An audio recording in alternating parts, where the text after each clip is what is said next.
El doctor Garrod es profesional en comunicación social de la Universidad de la Ciudad de Dublín, en Irlanda. Tiene maestría en Relaciones Internacionales de la misma universidad y lleva varios años aquí en Colombia realizando varios estudios, como les decía, sobre conflicto e intereses económicos. En el 2013 publicó el trabajo La Reconquista del Pacífico e Invasión e Impunidad. Para el 2011 escribió Una mirada desde el sur. Años antes presenta 2 tomos en una serie de trabajos, uno de ellos Catatumbo, un reto por la verdad, y el otro La estrategia integral del paramilitarismo en el Magdalena Medio. Trabaja con organizaciones sociales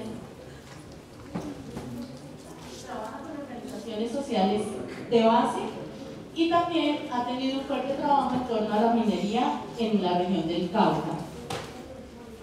Para nosotros también es motivo de alegría el celebrar hoy los 39 años de fundación de la Universidad Antonio Nariño. Asimismo, se les manda un caluroso saludo a todas las mujeres de Colombia, en especial a todas aquellas que les toca labores tan duras y tan complejas en su día. Muchas gracias. No siendo más, yo los dejo con el doctor. Doctor, muchas gracias. Bienvenido a la universidad. Y les recomiendo cumplir con los principios de nuestra clase. Gracias.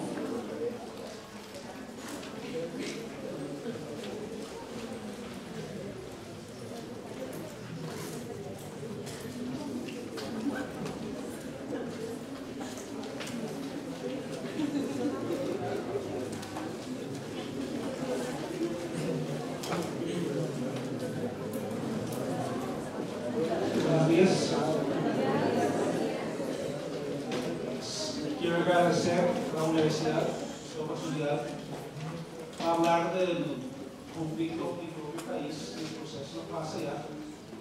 Creo que es conveniente porque en el momento que vivimos en Colombia se toman como referentes los procesos más de distintos países, El Salvador, Guatemala y mi propio país, sin realmente discutir a fondo la realidad de esos procesos, sus impactos y cuáles son los resultados hoy día a la población.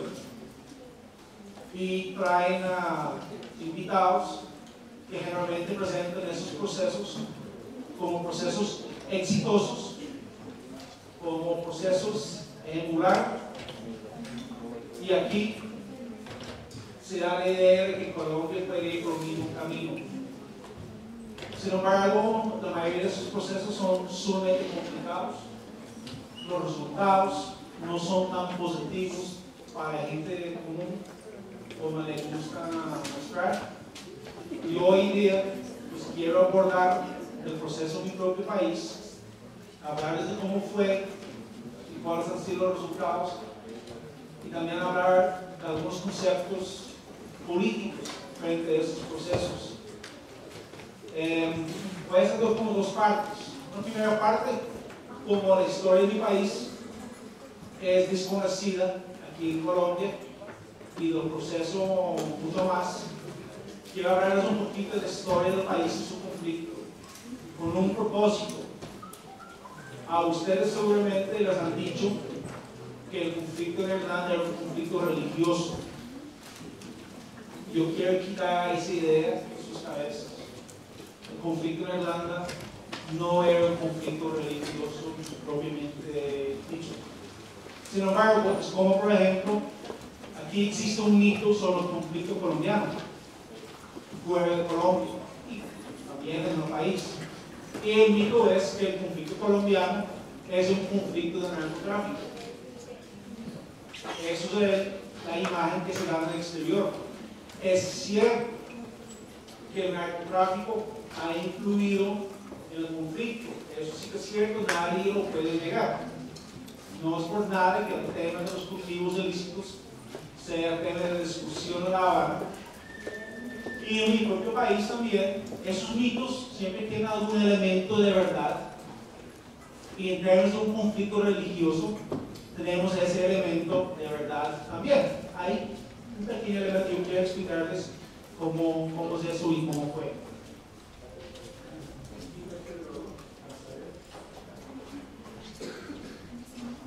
Si no, bueno, lo primero que uno tiene que tener que Irlanda fue la primera colonia inglesa. Antes de llegar a África, a Asia y también a las Américas, los ingleses llegaron a Irlanda.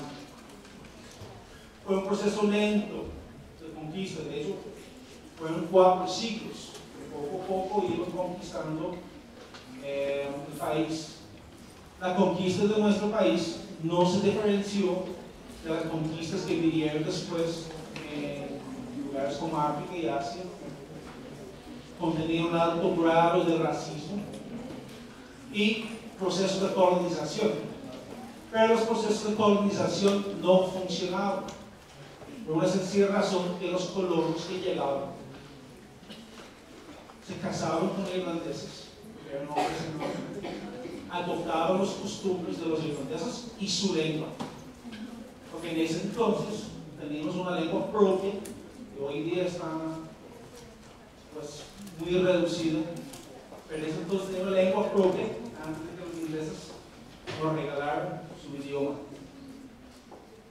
Tanto fue el fracaso que les tocó prohibir por ley en 1381,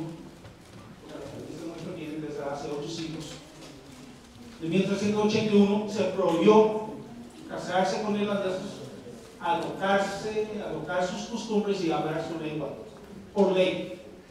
Sin embargo, esa ley nunca funcionó.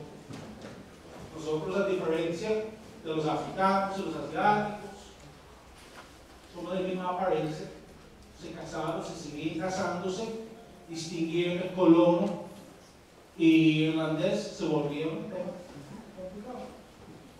Realmente, la gente de los colonos se hacían inclusive más irlandeses que los propios irlandeses, que era un problema para la colonia inglesa.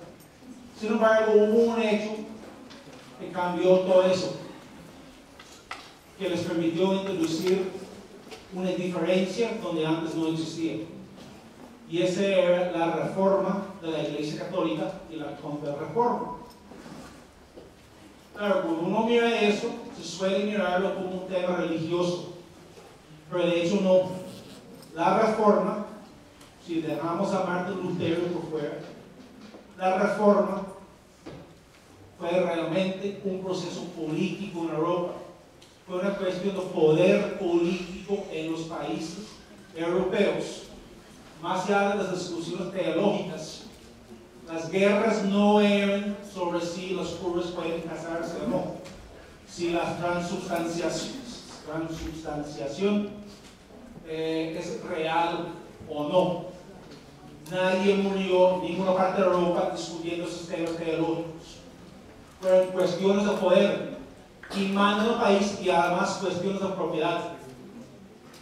Cuando Inglaterra se funda la Iglesia Anglicana, también conocida como la Iglesia de Inglaterra, porque es hasta hoy día sigue siendo la iglesia oficial del Estado británico. Era cuestión de poder político y de propiedades. La primera cosa que hicieron fue complicar toda la propiedad de la Iglesia Católica. Nos estamos hablando de las cuestiones de poder político. Eso en Irlanda, como en Irlanda no se aplicó la reforma, fue un país bastante distante, tanto para la Iglesia Católica como para los otros poderes de Europa, no se aplicó. Se tenía no solo la imagen de idea, sino una realidad, que era gente desleal a la corona inglesa y leal supuestamente a Roma, aunque eso es muy discutible. Pero era, como digo, un concepto de poder político. Los ingleses volvieron, después de la derrota final en 1603, volvieron a ser colonias, pero ya no eran colonias pequeñas como antes, sino colonias masivas y en una sola región del país. Las otras colonias, o las plantaciones, como ellos los llamaban, fueron pequeñas y esparcidas por todo el país. Y siguen, pues, hoy día, en Irlanda del Sur, por ejemplo, hay zonas donde hay alta concentración de población protestante, y eso es el legado histórico de esas primeras plantaciones. Pero la plantación grande fue en Irlanda del Norte. Y se plantó una población ya protestante con una diferencia ya con los irlandeses. Entonces, como cualquier poder colonial, hay que dividir la población. Se introdujo una serie de leyes prohibiendo a los católicos tener propiedad, de tener caballo, de tierras. Los campesinos católicos que arrendaban tierras tenían menos derechos que los campesinos protestantes. Eso les explico por una razón, porque luego cuando hablamos del proceso de paz y hablamos de la cuestión sectaria en Irlanda, uno tiene que tener muy claro que el problema de la religión, del conflicto religioso, como lo pinto, es un problema que nos trajeron de fuera, es un problema que nace del mismo Estado británico. Es importante recordar eso, porque luego vamos a hablar del papel del Estado británico en el proceso de paz. Entonces, llega la revolución industrial. Ya no es necesario o tan importante que el campesino tenga diferentes derechos, porque hay un proceso de urbanización y industrialización en Irlanda del Norte. El gobierno británico tomó una decisión clara a propósito de industrializar principalmente el norte del país, donde ellos pensaban que tenían su base social. Entonces, ¿qué se hace? En el empleo se da privilegios a los trabajadores de una religión y no de otra. Ese sistema siguió por ley hasta los principios de los años 70 del siglo pasado. No estamos hablando de algo hace muchos siglos, estamos hablando de algo muy reciente. Sin embargo, como se suele asociar la población católica con la población irlandesa y la protestante con la población británica, y hacer esa descripción simplista, aunque de algún modo tiene alto grado de verdad hoy día. Se suele hacer eso, pero uno tiene que tener en cuenta que el republicanismo irlandés es el que nos tenía en conflicto hasta hace poco. El republicanismo y el independentismo, o sea, el anticolonialismo en Irlanda, no nace de la población católica. Los principales dirigentes, los primeros dirigentes influenciados por la Revolución Francesa eran protestantes, todos. La rebelión de 1798, la masa de la tropa en la rebelión fueron campesinos católicos, pero la dirigencia y los teóricos de esa revolución fueron todos protestantes, y ellos eran conscientes de la división sectaria fomentada por el Estado británico, y uno de sus lemas era de que queremos sustituir la denominación católica y protestante por el gentilicio común de irlandeses, y su organización se llamaba así, Irlandeses Unidos. Y a lo largo del siglo XIX tenemos varias rebeliones, todas dirigidas por protestantes. La base seguía siendo el campesinado católico, pero la dirigencia era protestante. Cuando a final del siglo XIX tenemos la lucha por la tierra de los campesinos católicos principalmente, otra vez tenemos un movimiento de masas exigiendo tierra, un movimiento compuesto en casi su totalidad de católicos, y otra vez dirigido por protestantes. De hecho, Uno de ellos, Parnell, que es uno de los más famosos, era un terrateniente protestante, quien dirigió el movimiento por la reforma agraria en Irlanda. Reforma agraria que demoró unos 50 años, pero al final fue exitosa de algún modo. Eso les digo con el propósito de que dejemos esa idea simplista de un conflicto religioso. Los referentes ideológicos de la población católica eran todos protestantes, no solo hasta el siglo XX que empiezan a salir teóricos y intelectuales y dirigentes católicos. Y de hecho, cuando hablamos de conflicto, hay que decir algo: no son los revolucionarios violentos de nuestra historia que han sido sectarios. De hecho, los más sectarios y los que más han fomentado dentro del mismo país, la misma población nuestra, los que más fomentaron la división sectaria fueron lo que llaman los políticos constitucionalistas, o sea, los políticos pacíficos, como Daniel O'Connell, cuyo apellido lleva en la calle principal de Dublín. Daniel O'Connell se conoce en nuestro país precisamente porque gracias a él, tanto en Inglaterra como en Irlanda, se apruebe la ley de emancipación católica, quitando las últimas restricciones sobre derechos a la propiedad y el derecho de votar para los católicos, aunque no de todo, como les voy a explicar, tienen el derecho a votar. Cuando se da en 1916 otra rebelión, la primera dirigida principalmente por católicos, aunque no se identificaban nunca como tal, es importante tener eso en cuenta. Ellos se identificaban como irlandeses, no como irlandeses católicos, sino como irlandeses. Uno puede leer los escritos de ellos y uno no encuentra documentos sectarios.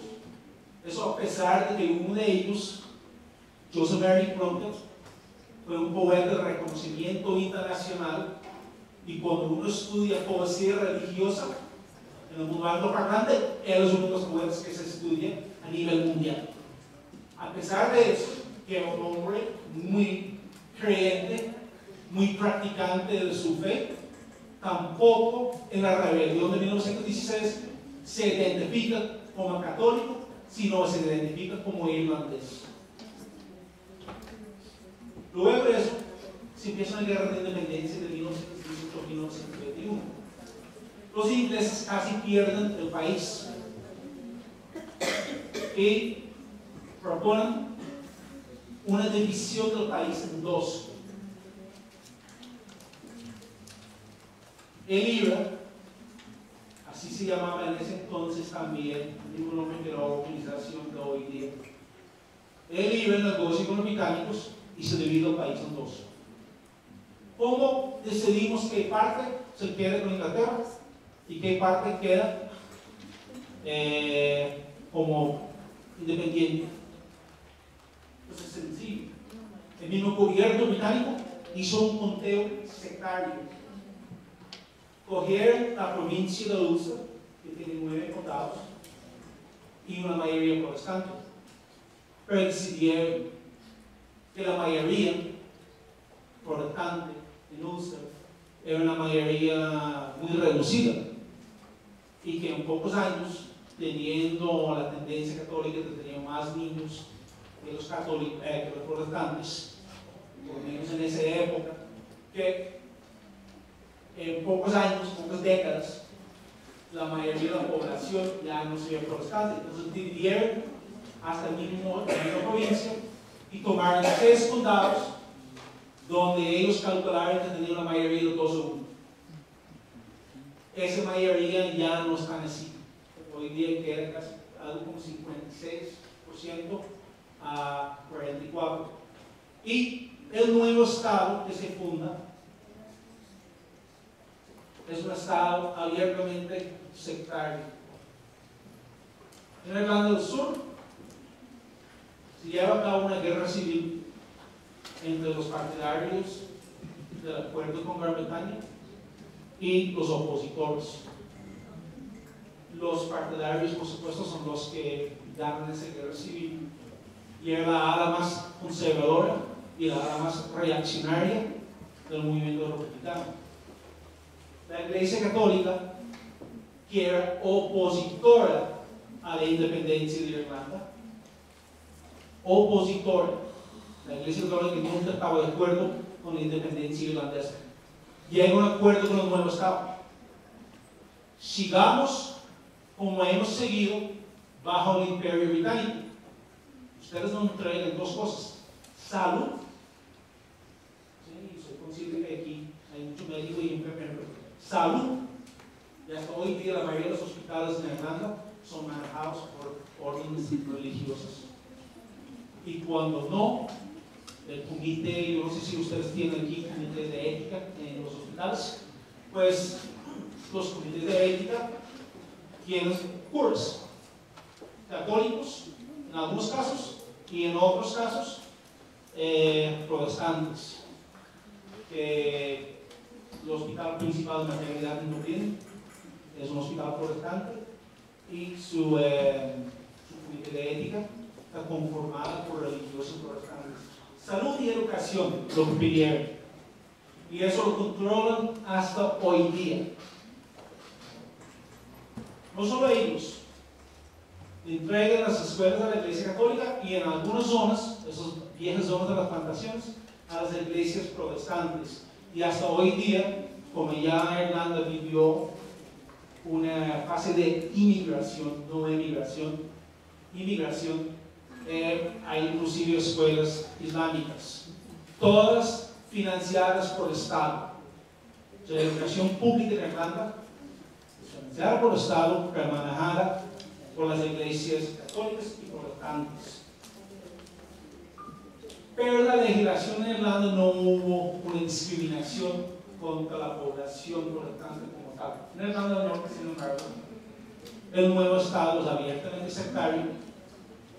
El primer ministro declara que tiene un parlamento protestante con un pueblo protestante. Lord Brooker, el tercer primer ministro, anuncia públicamente que él no emplea a ningún católico, y pide a todos los empresarios protestantes no emplear a católicos. El propósito de eso era mantener altos niveles de inmigración de la población católica, tanto que se seguían dando privilegios a los trabajadores protestantes de los astilleros. El Titánico, el famoso Titánico, se construyó en Belfast, en los astilleros de Belfast, donde solo o principalmente se empleaban católicos. Por ley, uno podría discriminar en el trabajo con una persona, podría rechazarle un trabajo porque es una persona católica. Esa ley ya no existe, desde los años 70, pero en la práctica sí. ¿Cómo sé yo si uno es católico o no? Si no le pueden preguntar en la entrevista, fácil. Yo miro, ¿cómo se llama la escuela donde usted estudió? San Patricio. Ah, bueno, católico. ¿Cómo se llama la escuela? Escuela Rey Jorge. Importante. Muchas gracias. No hay que preguntar más. La discriminación en Irlanda del Norte sigue vigente, pero ya de formas más sutiles, ya no por ley. Este sistema también de discriminación, como la mayoría de la población de vivienda social, se repartía la vivienda social generalmente entre la población protestante, y de los católicos uno podría tener 3 generaciones viviendo en una sola casa. Y en las elecciones municipales, el voto va según el registro de la casa. Entonces, los dueños o los ocupantes oficiales de la casa tienen un voto en las elecciones municipales. Lo tenían, ¿sí? Y entonces, en los barrios protestantes, uno tiene 2 votos por casa, y en los barrios católicos, 2 votos por casa, pero 3 familias viviendo en la misma casa. De esta forma, ellos controlaban las elecciones municipales regionales. ¿Sí? Como dijo el primer ministro, un pueblo, un parlamento protestante, un pueblo protestante. Pero hay algo que cambió.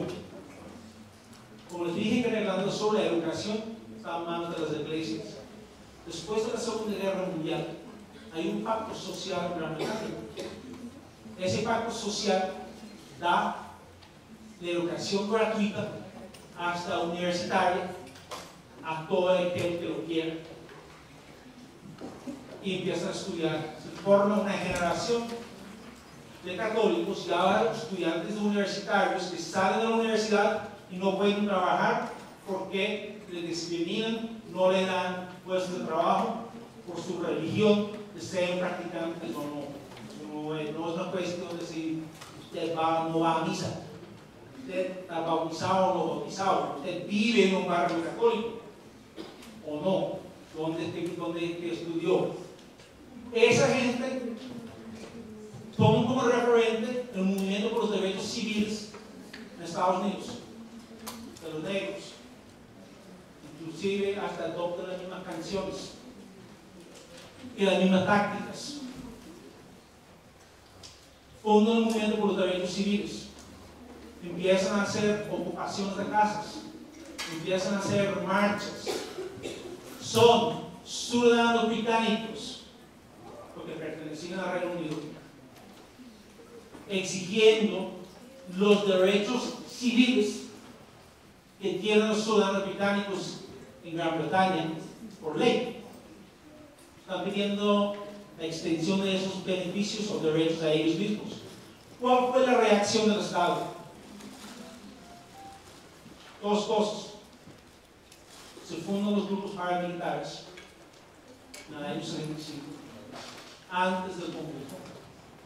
Se movilizan unas turmas, unos grupos de la población civil que invaden los barrios católicos y los queman, acompañados en varios casos por la policía. Las marchas por los derechos civiles son reprimidos por la fuerza, por la policía, que es una policía armada, porque la policía de Inglaterra sí que hasta hoy día sigue siendo, por lo general, una policía no armada.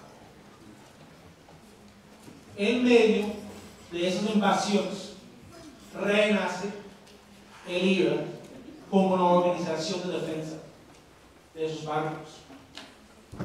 Entonces, cuando hablamos de sectarismo en el conflicto, sí que hay algunos elementos de eso, sin lugar a duda. Pero el conflicto no nace por un desacuerdo sectario, ni por la división sectaria impuesta desde Gran Bretaña.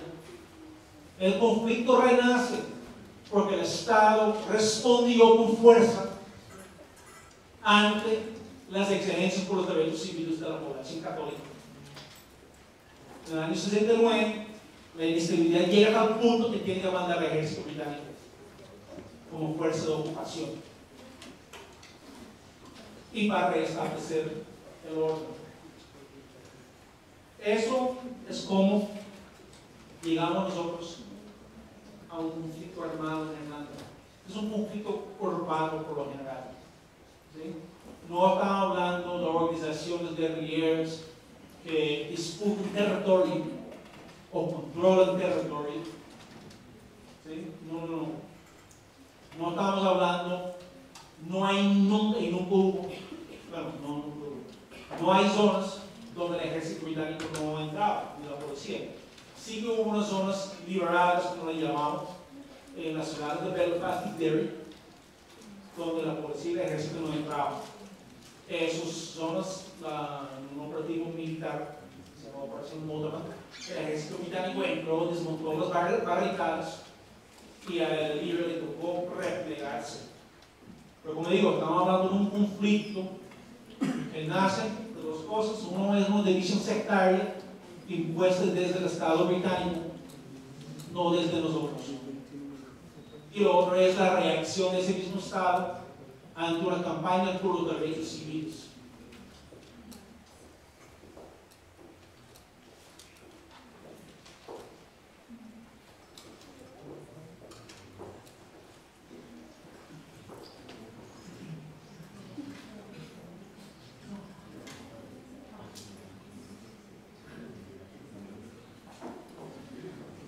Entonces,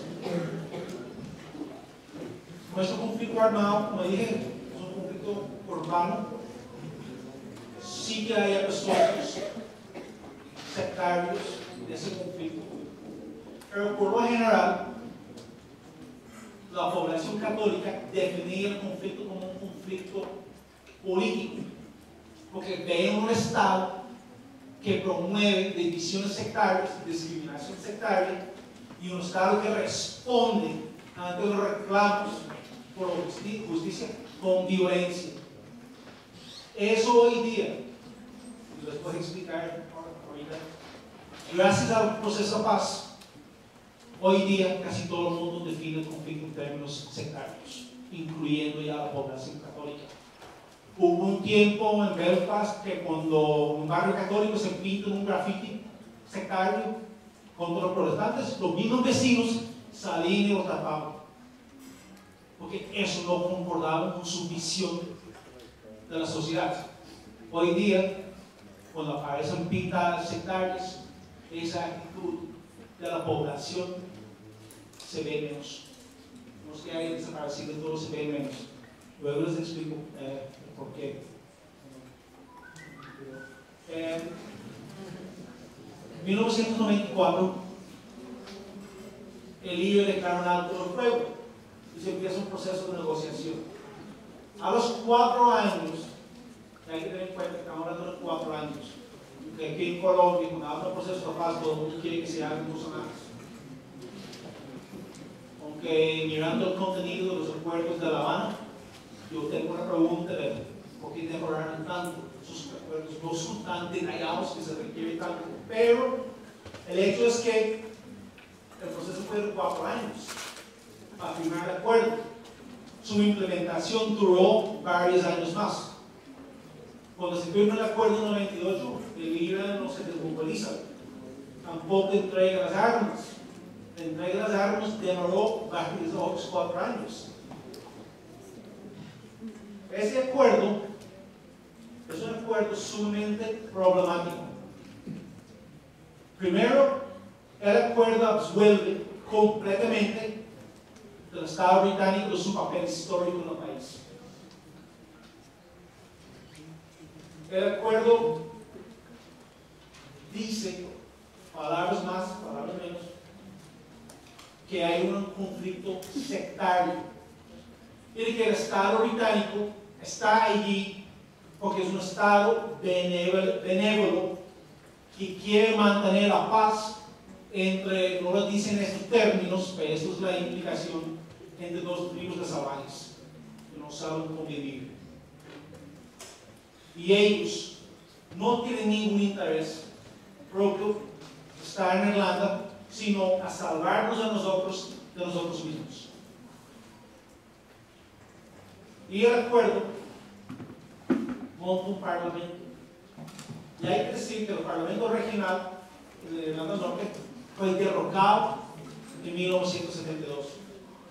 Se consideraba una victoria por el pueblo irlandés. Sinn Féin, el brazo político del grupo armado, y el mismo grupo armado de IRA, defendía el derrocamiento de ese parlamento como una victoria, porque era un parlamento protestante para un pueblo protestante. Cuando empezaron las negociaciones, hay varias cosas que ellos dijeron que jamás aceptarían. El primero era que jamás aceptarían un parlamento regional. Sin embargo, ahí está. El viceprimer ministro, Martin McGuinness, ex comandante del IRA, está ahí en ese parlamento. Dijeron también que jamás entregarían las armas, ni una bala, ni una onza de explosivo. Era la consigna. Y hoy día en Colombia, ustedes también tienen las FARC hablando de términos parecidos, y Esíder Arteta, el comandante, el ex comandante de Farriano, que hoy día vive en Barcelona, ya ha dicho públicamente que el modelo a seguir es el modelo irlandés. Y algunos de los comandantes en La Habana también han dicho lo mismo. En Irlanda, ¿qué hicieron? No entregaron las armas como tal, sino trajeron una comisión internacional de Canadá, de militar canadiense, y distribuyeron las armas secretamente. No sabemos ni si es cierto cómo, si los cubrieron con cemento, si los llevaron a la fundición, qué es lo que hicieron. La frase que utilizaron era poner las armas más allá del uso. No se entiende de pronto, no se preocupen, la frase original en inglés tampoco tiene mucho sentido. ¿Sí? Les volvieron inservibles. Pero ahí en ese proceso tuvimos todo un baile sobre lo que se puede decir y lo que no se puede decir. Entonces no se puede decir que entregamos las armas, porque eso, teniendo en cuenta que el IRA nace como una organización de defensa contra las mismas fuerzas públicas y la población que esa fuerza pública movilizó para quemar y invadir los barrios católicos, la ley de entregar las armas psicológicamente era impensable. Entonces inventó un país, ¿qué es lo que vamos a hacer? Para efectivamente terminar entregando las armas. Hay que decir algo, a los grupos paramilitares nunca les pidieron desmovilizar, no han desmovilizado hoy día, y nunca les pidieron entregar ni distribuir las armas, y no lo han hecho hasta hoy día. Entonces, en ese parlamento, porque si uno, con el acuerdo, si uno dice que el conflicto es sectario, algo que yo no acepto, pero digamos que sí, que el conflicto es sectario, entonces uno imagina que el acuerdo y la propuesta debe buscar poner fin al sectarismo, ¿cierto? Pero no, el acuerdo que dice que en el Parlamento solo hay diputados, solo cuentan los votos de los diputados protestantes y los diputados católicos. Entonces, para aprobar una ley, necesito una mayoría de los diputados protestantes votando a favor y una mayoría de los diputados católicos votando a favor. No una mayoría absoluta, sino una mayoría de ambos grupos.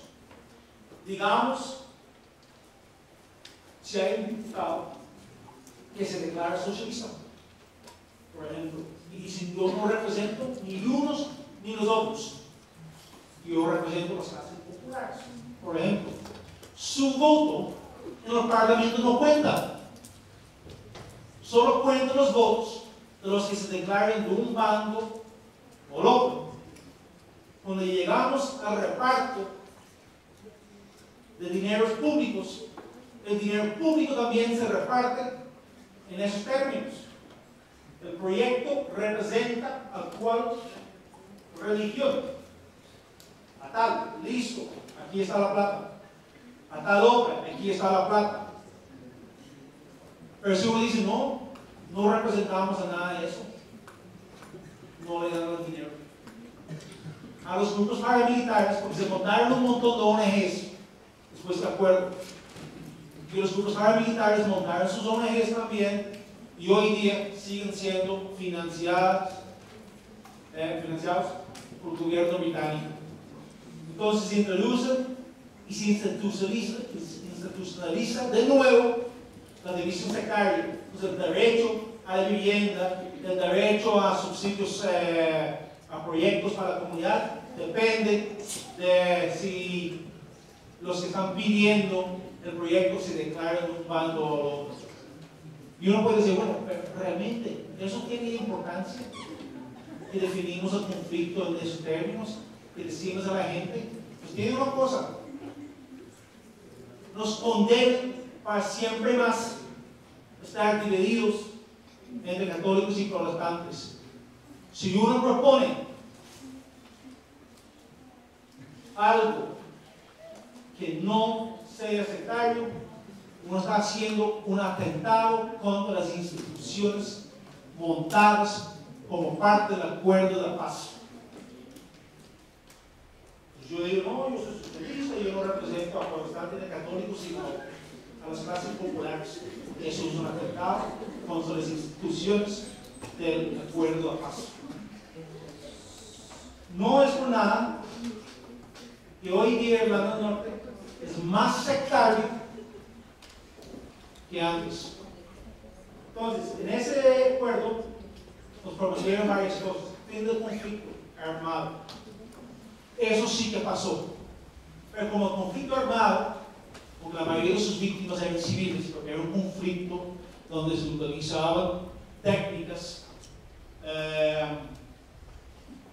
como el carro bomba, que son técnicas indiscriminadas que provocan muchas muertes civiles más que militares, pero la violencia estaba dirigida principalmente contra el Estado británico.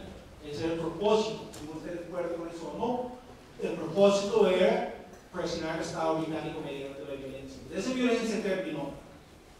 Pero la violencia sectaria, callejera, de los barrios, eso no terminó nunca. Se fomentó aún más por las mismas estructuras y aparatos que montaron en el acuerdo de paz. También nos dijeron que habrá un dividendo de la paz, que habrá mayor inversión extranjera, mayor empleo y bienestar. Y ese punto les voy a tocar un poquito más adelante, porque es un punto importante. Porque aquí también a veces se habla en esos términos de que cuando termine el conflicto, ustedes van a vivir en un país con bienestar, bienestar social, etcétera, etcétera. Y nada que esos 4 millones de colombianos que viven fuera de Colombia trabajando en otros países podrán volver, etcétera, etcétera. Bueno, hasta ese punto no exagero, pero básicamente el discurso oficial es que con el fin del conflicto habrá un aumento de la riqueza general del país. El sectarismo, ahorita les voy a, si pueden ir preparando el video, el sectarismo, yo les quiero mostrar un video, y es un video que muestra el impacto de ese discurso que hay protestante y que hay católico, y los servicios públicos van en función de eso, y los votos en el Parlamento dependen de eso. El video está en inglés, pero eso no importa. Yo no quiero que ustedes escuchen el comentario del periodista de la BBC, sino quiero que vean las imágenes. Solo vamos a ver 1 minuto y medio, hasta 1 minuto 26. Y de pronto sí, se puede apagar la luz de acá para ver el video mejor.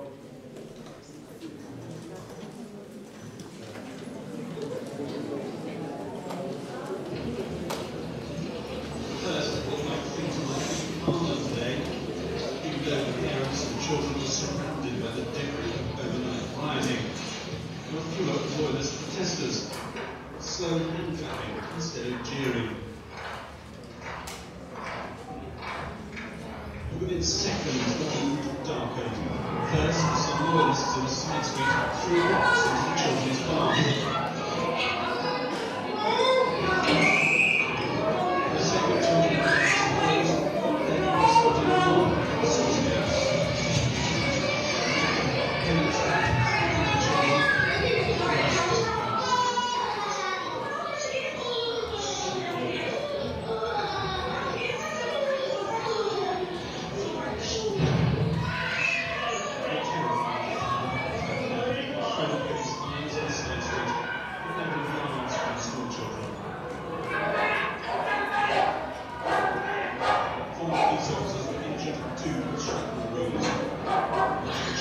then responded more assaulting.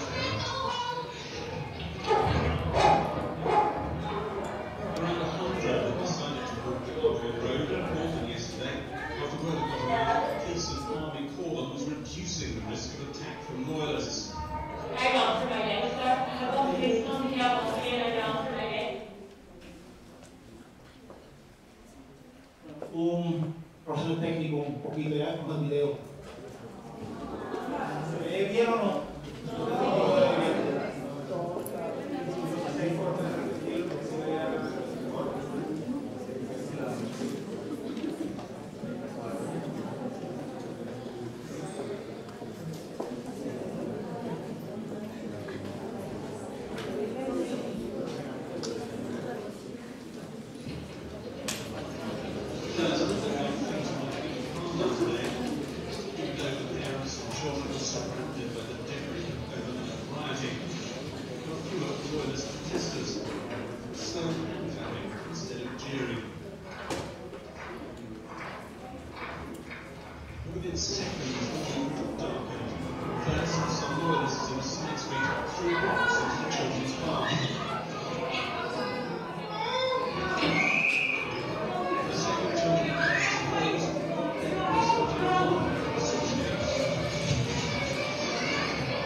mejor ustedes. ¿Qué acaban de ver? ¿Cómo? ¿Cómo clasificarían ese problema? Violencia, un problema del orden público, uno diría, ¿cierto? Pero gracias a nuestro acuerdo de paz, eso nunca se definió como un problema de orden público. Les voy a explicar qué es lo que están viendo allá. Hay un barrio católico que se llama Ardoin. Eso pasó 3 años después del acuerdo de paz. Esas niñas son niñas católicas que van a una escuela muy cerca del barrio Ardoin. Y para llegar a la escuela, caminan. La mayoría de la gente en Irlanda camina a sus escuelas. No sé, pues, aquí también creo, ¿no? Ahí, bueno, aquí no. Esa sede no. No es como en otras partes del mundo que ponen transporte para los estudiantes.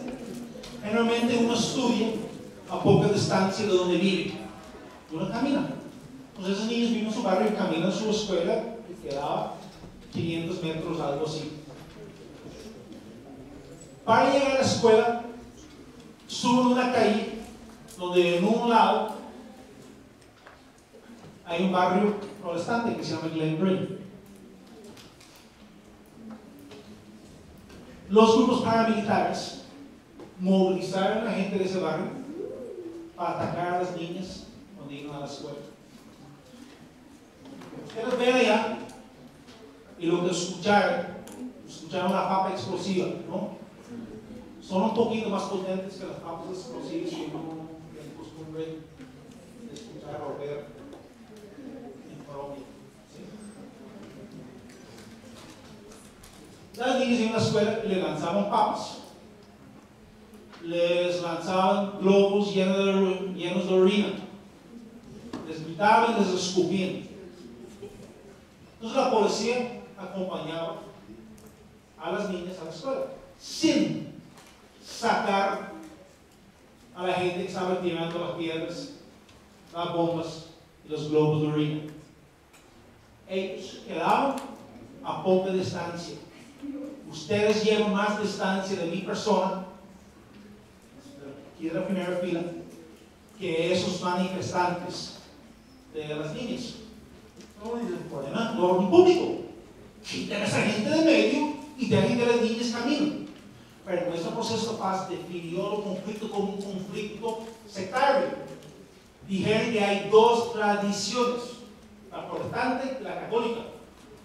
Claro, en la tradición protestante no forman parte de esos dirigentes protestantes republicanos de Iñiguez Albeck. Ellos están excluidos por definición de la tradición protestante. Y como hay 2 tradiciones, y las 2 tradiciones tienen igualdad, supuestamente, de condiciones para expresarse, las niñas tienen un derecho de caminar a la escuela y los protestantes tienen el derecho de no verlas. Entonces, cuando pasó eso, el secretario de Estado de Irlanda del Norte, cuando pasó la bomba, la papa explosiva, lo condenó. A los 3 días, agradeció a los paramilitares que habían vuelto a utilizar métodos más pacíficos. Solo gritar, silbar, escupir algún globo, alguna piedra, pero ya las papas no. Les agradeció. Y dijeron que hay que negociar ese problema entre las comunidades. Eso no es un problema entre comunidades. Es un problema de orden público, donde unos matones tienen piedras a unos niños y quieren ir a la escuela. Y nuestro proceso de paz define eso como un problema cultural y lo justifica. Algunos de ustedes de pronto pensarán, y de pronto, pues hace poco estuve con un compañero surafricano y le dije cuando él hablaba que tenía una rabia represada en su voz, y dijo, no, usted también. ¿Sí? Y de pronto lo noto, porque sí que me da una rabia que un problema como ese, que yo cogí unos ejemplos más conocidos, pero él no es el único. Y en esa misma escuela, eso fue en el 2001, pero en el 2013 volvieron a haber problemas en esa misma escuela, con la misma gente. Y entonces no es un problema cultural. Los protestantes decían que también que las niñas en la punta de la lanza de un plan de expulsarlos de ellos de ese barrio. Pero ¿cómo los vamos a expulsar? Pues es vivienda social. De pronto van a poner a algún católico en una casa de esas. Ay no, eso no se puede hacer. Porque hay dos tradiciones. Cada tradición vive en su barrio, vive en su lado, se expresa. Estamos hablando de segregación por ley. Segregación formal y oficial por acuerdo de la paz. Hoy día, este fin de semana, mañana cumplimos 50 años de la marcha de Martin Luther King en Selma, Estados Unidos, cuando los negros intentaron registrarse para votar. El año pasado fueron 50 años de los primeros intentos de una niña negra que intentaba entrar a una escuela reservada para los blancos. La población blanca sublevó y dijeron no, bloquearon su camino. Y el gobierno federal de Estados Unidos, ¿qué hizo? Los mandó al FBI y acompañaron a esa niña a la escuela durante un año, hasta que los blancos aceptaron su derrota y aceptaron la justicia y volvieron a mandar a sus propios hijos a una escuela donde también iban negros.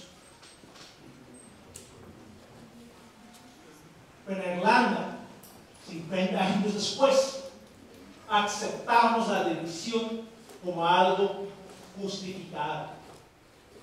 Que los niños van a escuelas religiosas, viven en un barrio católico, y de que por ley y por política, más que ley política, se reparten las casas de vivienda social según la religión de uno.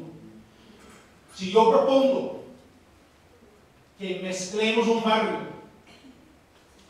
estoy haciendo un atentado contra el pueblo de la paz. Hoy día el 90%, la mayoría de la gente vive en barrios donde el 90% de la gente es de una religión y no de otra. Que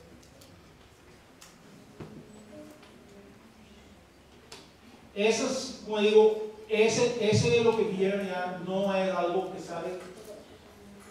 Ese acuerdo paz que tanto hablaba es el que nos da eso. ¿Cómo terminaron esa cosa? Negociar con los grupos paramilitares como representantes de la comunidad protestante y acordaron, aceptaron su discurso. Entonces pusieron cámaras de seguridad, pero no había ninguna amenaza de los niños. Pusieron un cartel policial y les dieron plata para un proyecto de mejora de vivienda. Hay que tener en cuenta también que la propuesta que hicieron a las niñas fue: podrían ir por detrás de la escuela, saltar una valla y cruzar un potrero para llegar a la escuela, así nadie las tendría que ver. La diferencia entre Estados Unidos y Irlanda hoy día, con esa clase de cosas, es que en Estados Unidos nadie culpó a esa niña negra que fue una de las primeras en entrar a una escuela hace 50 años, 51 ya. Nadie le echó la culpa a ella por la violencia general. Pero en la prensa dijeron que fue la culpa de las niñas, porque se están dando caminar por esta calle. En serio. Y aceptaron el discurso de que ese barrio estaba asediado por la población católica. Y aceptaron el discurso que ellos tienen derecho a vivir solo entre protestantes. Algo que no se aceptó en Estados Unidos, aunque ya sabemos que hoy día Estados Unidos ha vuelto a ser un país segregado según la raza de la persona. pero ya no por ley, ya no por política social y económica del gobierno, sino por factores sociales y más que nada económicos, junto con el racismo. Aquí lo que van a ver es, ¿ustedes ven eso bien? Yo no sé si se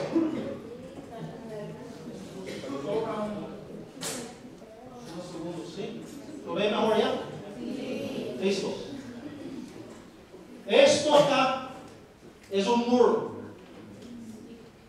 que separa un barrio del otro. Hay otra foto.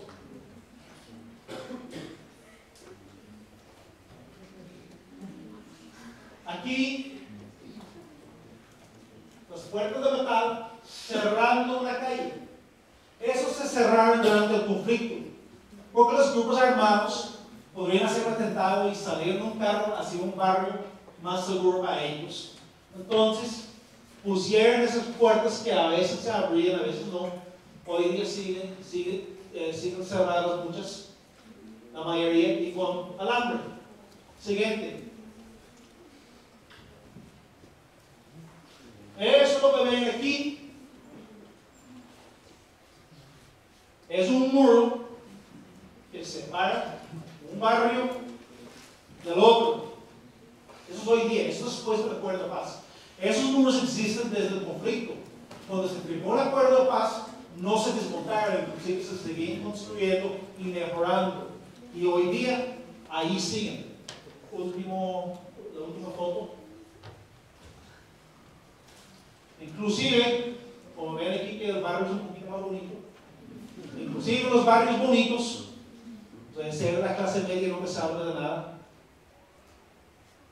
Aquí tenemos otro muro, se construye el muro y luego le ponen un alambre encima para que nadie pueda tirar ni piedras ni molotovs al otro barrio. Ese es Irlanda en este momento. 17 años después de firmar el acuerdo de paz. Esas divisiones siguen existiendo y existen en parte por el acuerdo. En el 2003, ya he terminado con las imágenes, prender la luz acá de nuevo. En el 2003, un académico que se llama Shiro, es un académico que apoyó el proceso de paz, él cree en el proceso de paz, pero como académico es honesto. Tuvo que reconocer que la mayoría de la población que en el del norte era más sectario hoy día que antes del proceso de paz. Y claro, siempre le pone a uno, ¿no?, que ya hay iniciativas entre una comunidad y la otra. No son iniciativas donde dicen una comunidad, tus derechos dependen de tu religión. Él en su estudio identificó 214 personas que atacaron a otra persona de otra religión. Y de ellos, 158 conocieron a su víctima, identificaron a su víctima en estas iniciativas entre comunidades. Es un problema político.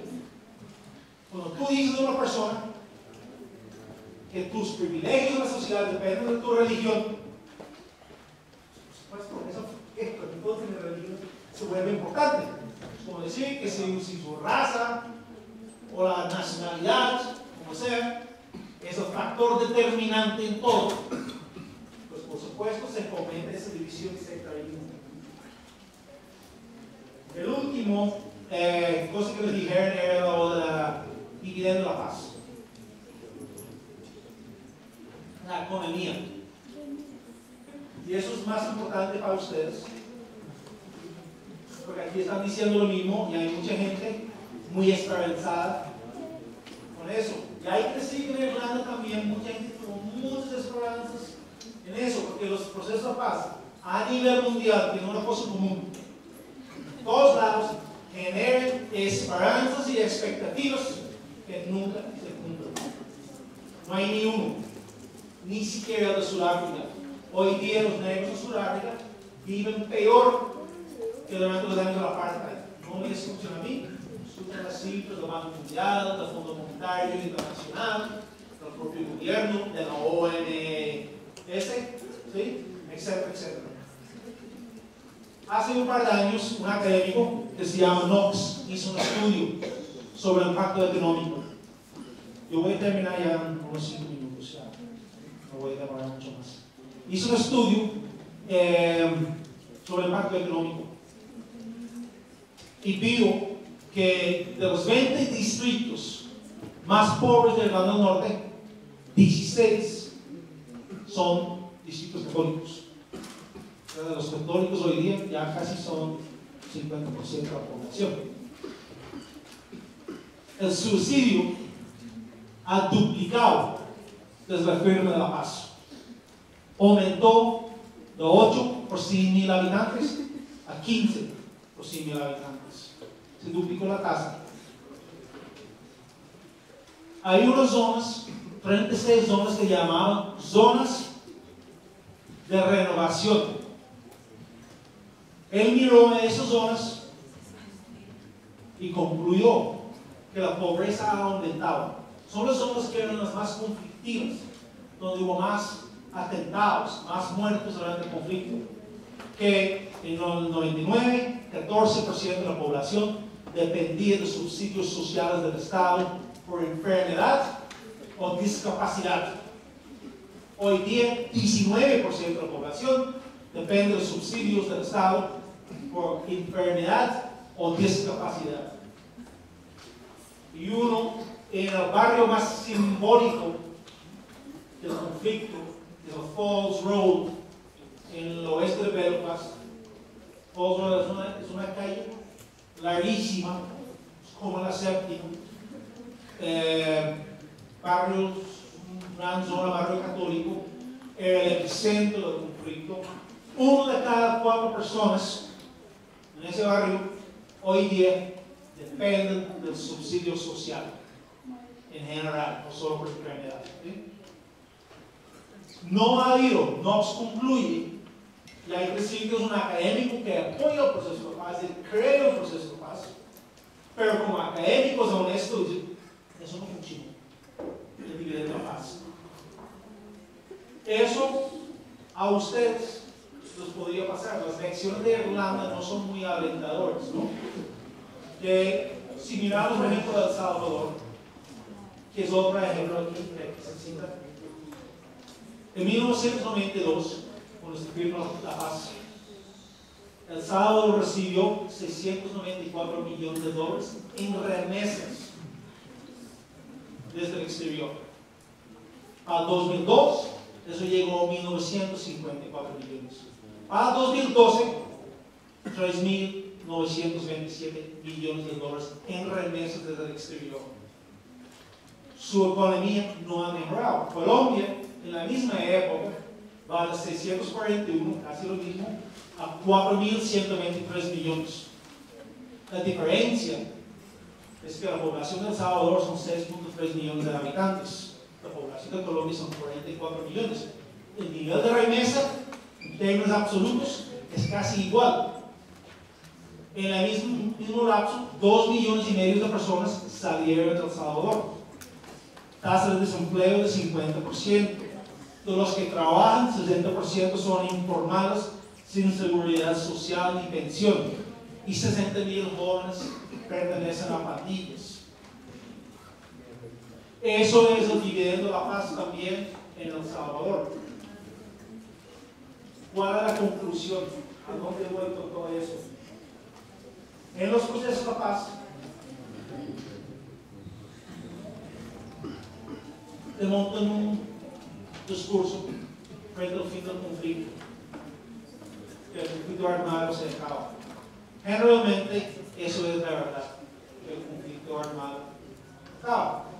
Y en el sentido de que menos gente muere en combate, menos gente lesionada por minas tierrapatas, o en nuestro caso en Irlanda por carros, bombas, etc. Eso es algo positivo, ¿cierto? Hasta ahí, por lo menos en nuestro caso en Irlanda, el caso de El Salvador también, hasta ahí llegan los beneficios. Porque la nueva sociedad que se plantea crear nunca cumple con las expectativas, por lo menos en este caso hablando de lo económico. Y ahí tenemos el factor agregado de que nuestro acuerdo de paz define nuestro conflicto como sectario. Ese es el acuerdo de paz. Eso es la anhelada victoria, digamos, ¿no?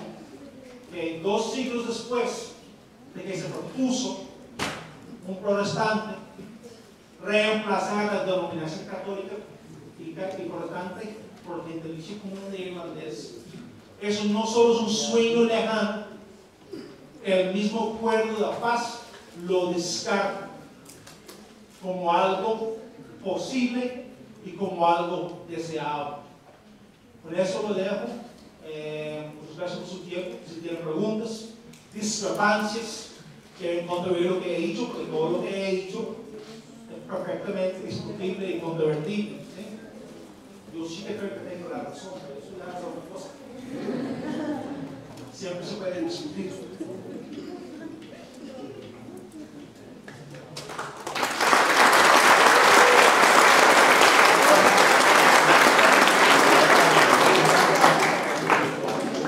Para la Universidad Antonio Nariño, en sus 39 años, ha sido un enorme placer haber tenido al doctor Olinchik Orizabal.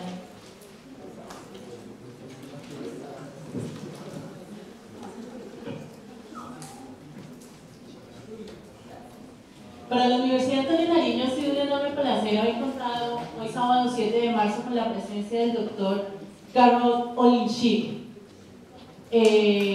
Nuestra conferencia trató hoy sobre el proceso de paz en Irlanda del Norte, diálogos e implementación de los acuerdos de paz. Para abordarla, pues, nuestro comunicador social, magíster en Relaciones Internacionales de la Universidad de la Ciudad de Dublín, quien, como les decía al comienzo, ha escrito y ha tratado el tema del conflicto e intereses económicos en Colombia. En torno a él ha escrito varios documentos. El último, La Reconquista del Pacífico e Invasión e Impunidad, de 2013. Una mirada desde el sur, en 2011. Catatumbo, un reto por la verdad. Estrategia integral del paramilitarismo en Magdalena Medio. El doctor trabaja con ONGs y organizaciones de base. A continuación damos espacio para las preguntas. No sé si en el auditorio alguien tenga alguna inquietud.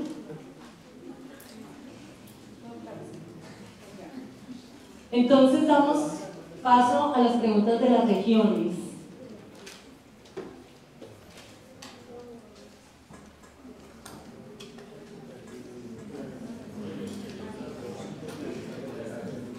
La primera dice: nuestro conflicto armado en Colombia, ¿cree usted que llegaría al mismo punto que Irlanda?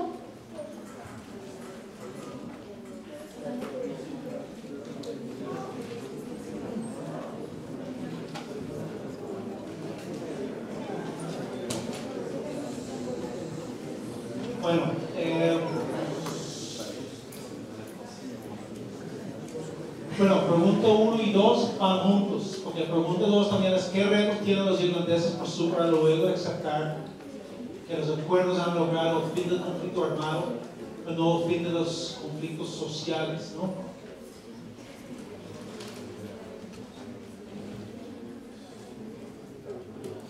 Y un pregunta 3 de Barranquilla, una pregunta muy importante: si un integrante de un bando desea cambiar a otro, ¿se lo permiten? Católico a protestante. Bueno, voy con los primeros dos. Los irlandeses, ¿por qué retos tenemos para superar los problemas sociales? El primer problema que tenemos, y es un problema de los acuerdos de paz, y el problema no es el fin del conflicto, porque generalmente la gente, pues, listo, es algo positivo. Es todo lo más que conlleva amarra el discurso frente a la problemática social.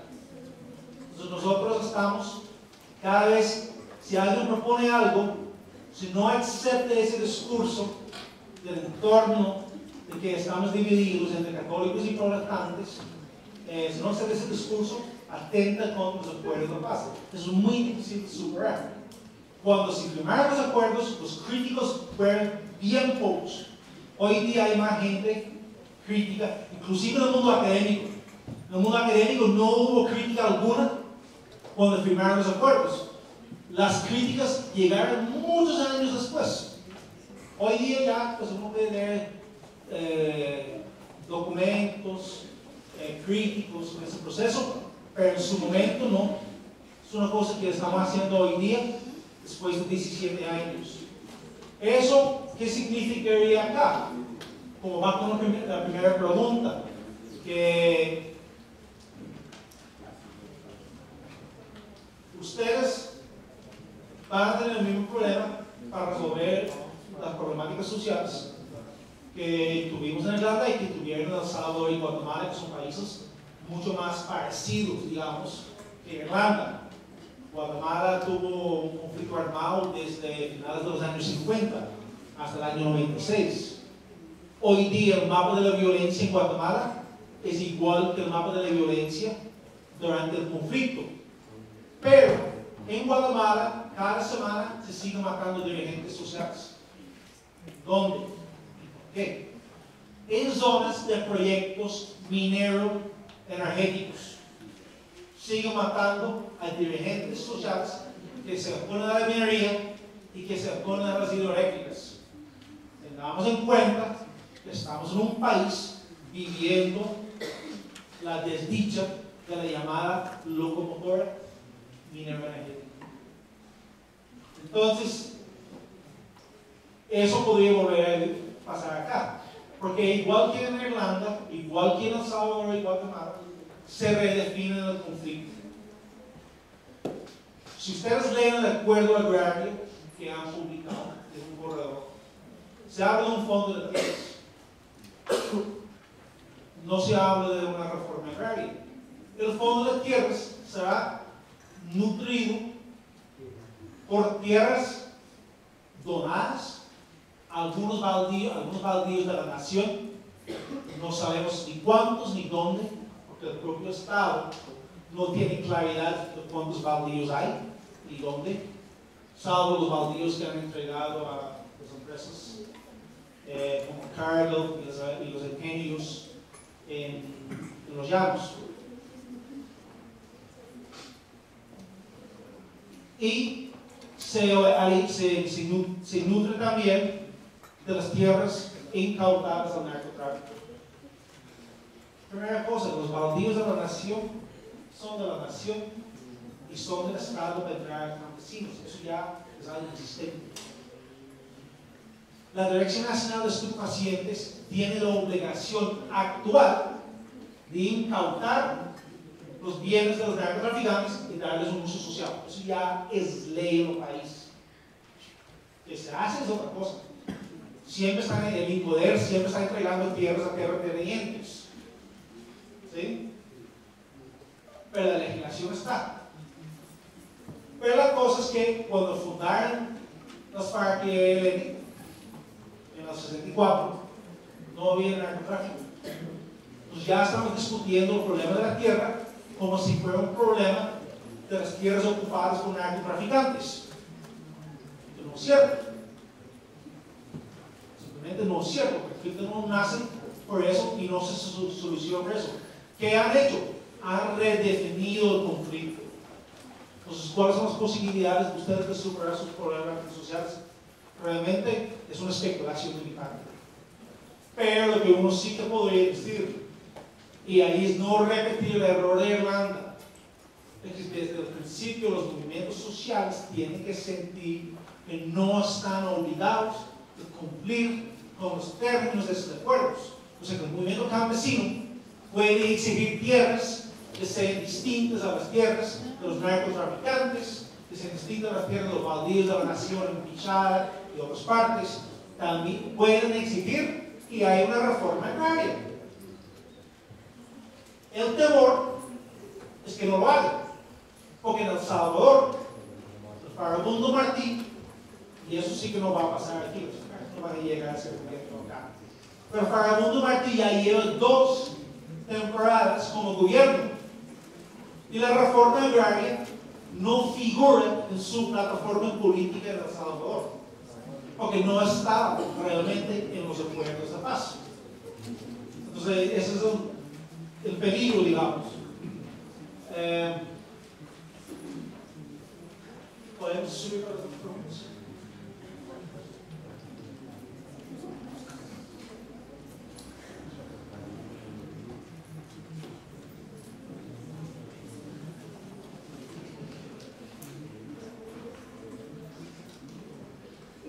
Hay una pregunta si con todas las causas, si será posible que Colombia alcance la paz, con problemas de narcotráfico, corrupción, etc. Depende de cómo defines la paz. Si defines la paz como el final de un conflicto armado antiestatal, como es el caso de las insurgencias, por supuesto que sí. Si define la paz en términos sociales, simplemente, y si define la paz respecto a actores violentos distintos a las guerrillas, también es problemático porque El Salvador hoy día es uno de los países más violentos de América Latina. Los niveles de violencia en algunos años casi son comparables con los años del conflicto armado, pero es violencia social. ¿Sí?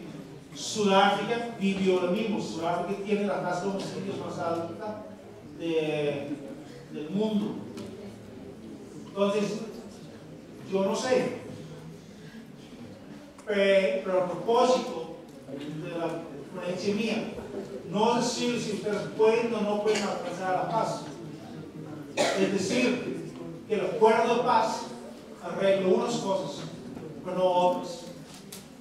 Einstein dijo que la definición de la locura es repetir la misma cosa varias veces, siempre esperando un resultado distinto. Entonces, si ustedes realmente quieren que esa sociedad alcance la paz, lo que tienen que decidir desde el primer momento es que el acuerdo, sea cual sea el contenido, no es lo que va a arreglar los problemas sociales de este país, porque ustedes van a tener que seguir trabajando en eso, luchando por eso, ¿sí? Por ejemplo, como aquí estamos con mucha gente de la rama de la salud, ¿ustedes realmente creen que después de un acuerdo de paz que las EPS van a funcionar mejor? Entonces, ¿qué van a hacer? Sí, ¿cierto? Y es una gran lección de países como Irlanda y también de El Salvador. Muy bien, que las guerrillas negocian el fin de su conflicto con el Estado, su conflicto armado, pero el conflicto político y social tiene que seguir. Porque el conflicto político y social es el conflicto para que la EPS funcione bien, para que la empresa minera no expulse a una comunidad de su territorio, que se reescriba el código minero, porque el código minero no lo escribieron los colombianos, lo escribieron Martínez y Córdoba, unos abogados colombianos, pero el preestudio en el Congreso lo financió el gobierno canadiense. Y no es fortuito que la mayoría de las empresas mineras que están en Colombia hoy día son canadienses. Alguien preguntó si en Irlanda se podría cambiar de bando, ¿sí? Pues hay varias formas de hacer eso, ¿no? Si cambias de religión, pues por supuesto, aunque tus vecinos pueden desconfiar de ti. Pero en el caso de los barrios católicos, los protestantes, republicanos, y los hay, protestantes de una tradición, por ejemplo, marxista, los hay, no hay muchos marxistas, punto, en Irlanda, ¿sí? Ni protestantes ni católicos, pero ellos tienen que salir de los barrios protestantes y ir a vivir en los barrios católicos. Son lo que ellos llaman coloquialmente en sus barrios protestante podrido, o donde es una figura histórica que para ellos era un traidor. En los años 70 vivimos brevemente una época en que varios dirigentes protestantes participaban en los movimientos que luchaban por la independencia, la reunificación de Irlanda. Esos mismos protestantes republicanos fueron asesinados por paramilitares, protestantes. Entonces, sí, uno puede cambiar por religión, pero si uno cambia por cuestiones políticas, eso se hace en una sola dirección. Los protestantes, así los barrios católicos, unionista, lealista a la corona inglesa, así una postura política a favor de la independencia de Irlanda. Se puede hacer, se ha hecho, para los que lo hicieron, varios de ellos pagaron muy caro su atrevimiento de proponer una Irlanda unida. Los mataron a todos en los años 70.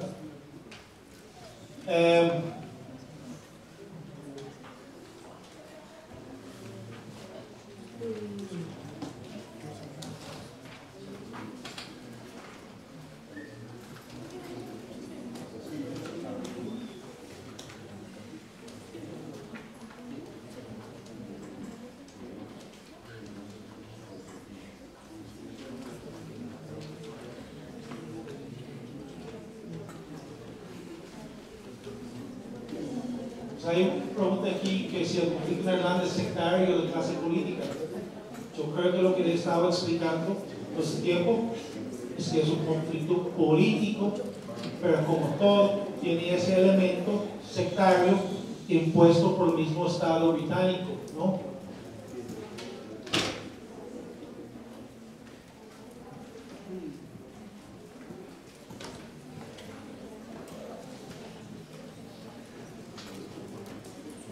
Aquí hay una pregunta que sí que les preocupa a ustedes. ¿Cree usted posible la aceptación por parte de los militares que algunos de los integrantes de grupos al margen de la ley sean integrados a las Fuerzas Armadas? Eso se hizo de hecho en El Salvador. Exguerrilleros llegaron a integrar la fuerza pública. Que se haga acá, no sé, aquí en Colombia, con los procesos de paz, lo que se ha hecho es repartir puestos en embajadas. Todas las guerrillas se han desmovilizado, o secciones de guerrillas han tenido su embajador o su encargado de, por ejemplo, Belgrade ocupó la cartera de Derechos Humanos en la Embajada de Madrid. Gustavo Petro estuvo un tiempo en Bélgica. Ya no me acuerdo los nombres de los EPLeros, pero de EPL también hubo. Que hagan eso con las fuerzas militares, no sé, hay una pregunta mayor. ¿A qué quieren entrar a la fuerza pública? La fuerza pública también es un factor y agente del conflicto colombiano. Una sociedad en paz tiene que reducir drásticamente su gasto militar. Ustedes no necesitan tener una fuerza pública entre policía y ejército que ronda los 440,000 personas, si mal no estoy. Eso es enorme. Es 1% de la población pertenece a la fuerza pública. Más bien creo lo que no hay que hacer es impedir que los exguerrilleros hagan política dentro del Parlamento. Eso en Irlanda no fue tan problemático porque no hay una prohibición sobre la representación política. Cualquiera puede presentarse para las elecciones y ser elegido. Yo no sé si en Colombia hay si uno puede ser profesor, si tiene se ha cometido un delito. Porque básicamente yo creo que los exguerrilleros no hay que ponerles ningún impedimento a que ocupen cargos en la fuerza pública si sigamos con un ejército tan grande y una policía tan grande pero también que pueden ser profesores, que pueden ser políticos, que pueden ser lo que ellos quieren, que no haya discriminación en contra de ellos. Porque si ellos no tienen posibilidades de trabajo, posibilidades de integrarse a la sociedad, pues ¿qué van a hacer? Van a volver a la delincuencia, porque a fin de cuentas es gente que sabe de armas, sabe de organizarse en una estructura con un propósito fuera de la ley. Entonces uno tiene que darle las oportunidades dentro de la ley. Eso es lo que no pasó en El Salvador, sobre todo en El Salvador no pasó por cuestiones económicas, que la economía salvadoreña no tenía con qué hacer con esa gente.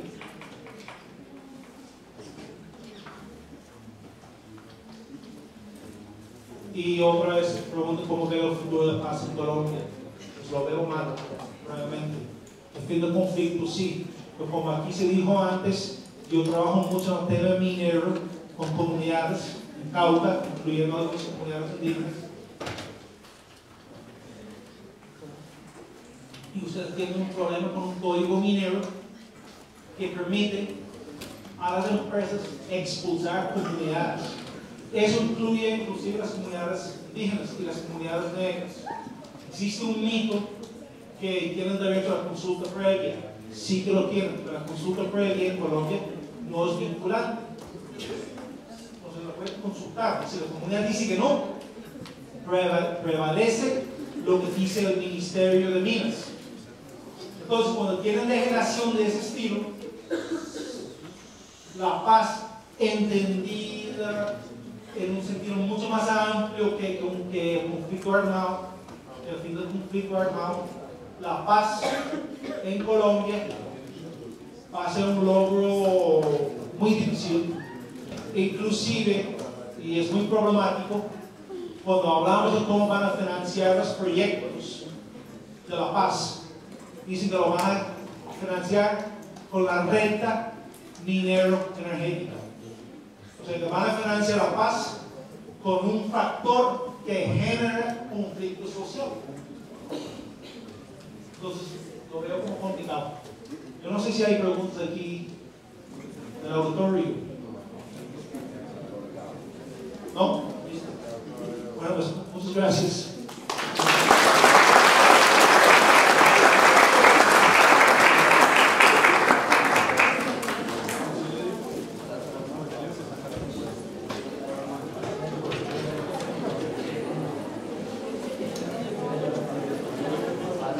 Para todos y todas, muchísimas gracias. Nos vemos en nuestra próxima sesión dentro de 8 días para seguir tratando este tema desde otras fuentes. Muchas gracias.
Gracias.